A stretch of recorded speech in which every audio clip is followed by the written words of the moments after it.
tu crois en l'amour avant. Tu regardes Blue Valentine, tu dis l'amour n'existe pas en fait, finalement.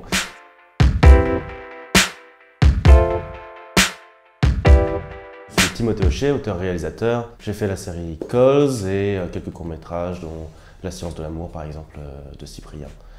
Voilà. Je ne me souviens pas du tout premier film que j'ai vu, mais je me souviens que très jeune, je regardais Dinosaures beaucoup de fois de Disney.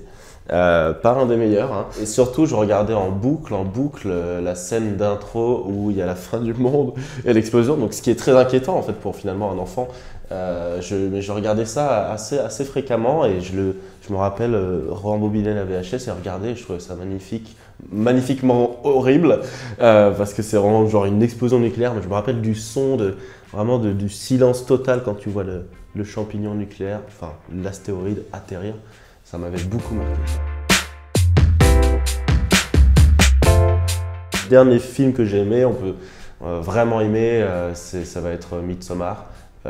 Ou en termes de série, la série Euphoria, que voilà, je trouve que c'est incroyable, de A à Z. Enfin, Euphoria, c'est vraiment ma claque de l'année en termes de...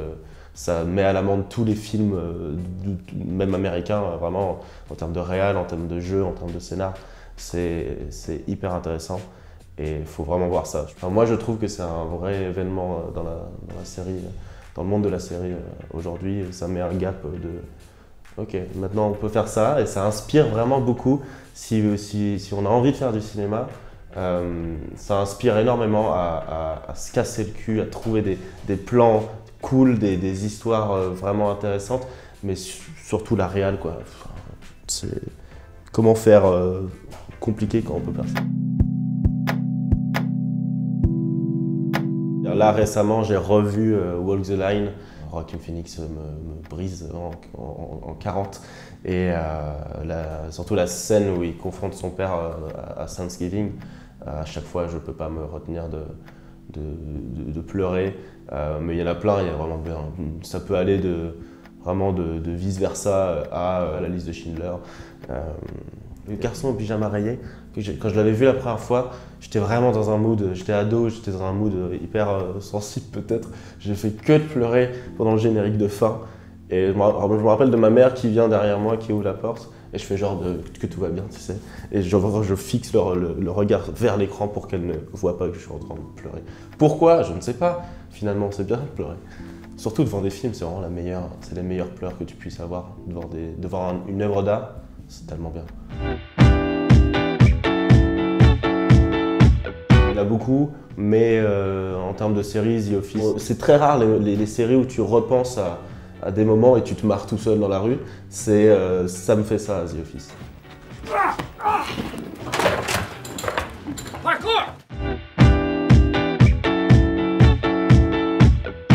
J'irais parce que globalement, c'est pas vraiment très aimé.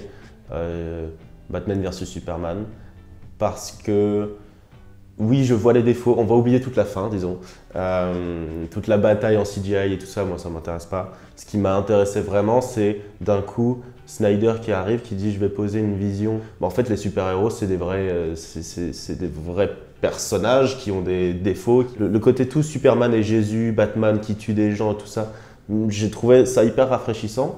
Et surtout, j'ai trouvé l'imagerie très belle, à part la fin. Il y a un côté très religieux dans ce film que j'aime beaucoup, et la musique de Zimmer, enfin voilà. C'est très étrange parce que je l'avais vu en...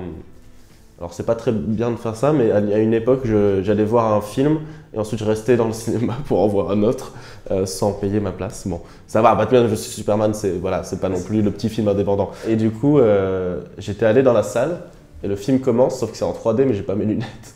Et j'ai vu tout le film flou, et le son était incroyable. Donc en fait, j'ai vécu une claque sonore et des fois, je voyais quelques images. J'ai mieux aimé en voyant l'image floue que si j'avais vu tout net, parce que j'aurais vu les défauts que tout le monde a trouvés dès le premier instant. Je l'ai revu quand même en clair et à part la fin, en vrai, j'aime toujours beaucoup. Mon Inconnu de Hugo Gélin, que j'ai vraiment adoré. Et je pense que c'est un bon film pour un date. Ouais. C'est mignon, c'est beau, tu y crois et c'est hyper poétique et c'est très marrant aussi. La Verne est géniale. Voilà. Blue Valentine, pire. C'est-à-dire, tu crois en l'amour avant.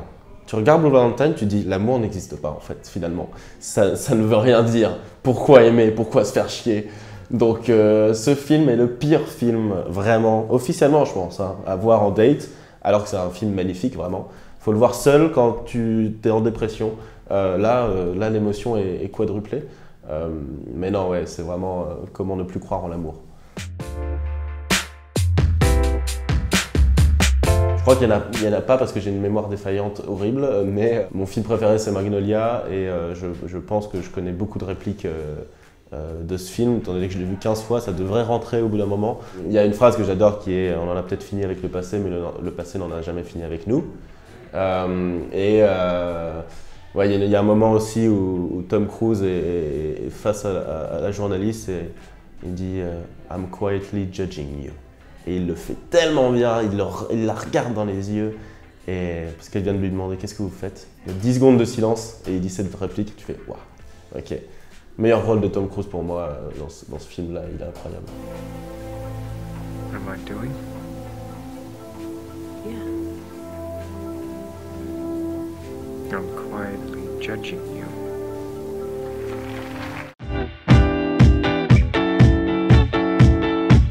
C'est plutôt un remake, alors que vraiment les remakes, je suis pas... Mais il y a un film qui s'appelle The Man from Earth, je crois, qui est un huis clos où un gars raconte en gros qu'il est immortel, quoi. Mais le scénar est vraiment incroyable, mais l'image elle est horrible. Vraiment, je comprends pas ce film. Il est sorti en 2007 en plus, mais on dirait que c'est fait avec une caméra DV. Je pense qu'il y a un vrai scénar incroyable et il a besoin d'une modernisation, enfin juste d'un chef-op peut-être, peut-être d'une équipe technique. Parce que là j'ai l'impression qu'il y a vraiment deux personnes derrière la cam, quoi. Peut-être que ça dérange pas la plupart des gens, mais moi j'ai eu l'impression d'avoir des dialogues incroyables et ça suivait pas du tout à l'image, malheureusement. La fin de Dexter, ouais, il y a pas mal de fins en fait où tu es toujours un peu... moi personnellement, c'est vraiment, de toutes les séries que j'ai vues, c'est celle de Dexter qui m'a le plus déçu. Si je prends la question à l'inverse, pour défendre un peu, pour une fois, Lost, parce que j'adore la fin de Lost. Je sais que les gens n'aiment pas et qu'il y a eu beaucoup de débats. Lost a pris le parti pris de faire une fin sur leur personnage au lieu de faire une fin qui va satisfaire la plupart des gens. Damon Lindelof a eu le courage de se dire « je vais faire une fin spirituelle ». Et du coup, je trouve ça incroyable en termes d'audace et aussi d'écriture de personnages. Et je m'en fous de savoir c'est quoi l'ours polaire, je sais pas quoi, qu'est-ce qu'on s'en fout, quoi. Moi, je veux savoir ce qui va arriver à nos personnages, en fait. À Jack, à Kate, j'ai envie d'être avec eux tout le temps. Et ce qui arrive souvent, c'est que les gens n'ont pas compris et du coup, ils disent que c'est nul. Et ça, c'est ce qui s'est passé avec Lost. Eighth Grade de Bo Burnham, qui est méconnu parce qu'il n'est pas sorti en France aussi. Victoria, le film qui se passe à Berlin, là, le plan séquence de 2h15, qui est absolument génial. Un de mes films favoris aussi, c'est High Origins, qui est pas très connu. Enfin bon, voilà, après il y en a 50 000.